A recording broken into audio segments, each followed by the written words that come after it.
Il prefetto di Agrigento, Filippo Romano, ha stipulato presso il Palazzo del Governo della Prefettura una convenzione con il presidente del Comitato Provinciale di Agrigento della Croce Rossa, dottore Vita, per la gestione del nuovo hotspot per migranti a Porto Empedocle.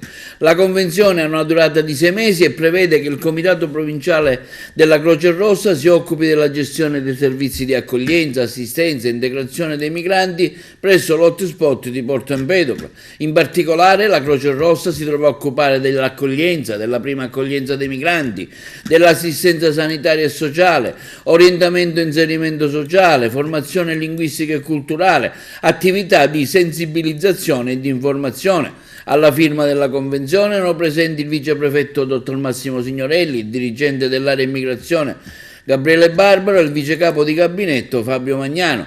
In rappresentanza del Comitato Provinciale della Croce Rossa Italiana, presenti anche il dottor Angelo Vita, vicepresidente, la signora Simona Fiorino, che sarà la coordinatrice del progetto. La Croce Rossa Italiana è una realtà consolidata e di grande esperienza nel settore dell'accoglienza e nell'integrazione dei migranti, questo quanto dichiarato dal prefetto Romano. Sono certo che la collaborazione tra la Croce Rossa Italiana sarà fondamentale per garantire un'accoglienza dignitosa e inclusiva ai migranti che giungono nel nostro territorio. Siamo onorati di poter collaborare con la Prefettura di Agrigento per la gestione del nuovo hotspot di Porto Empedocle, ha dichiarato Angelo Vita, vicepresidente del Comitato Provinciale di Croce Rossa Italiana.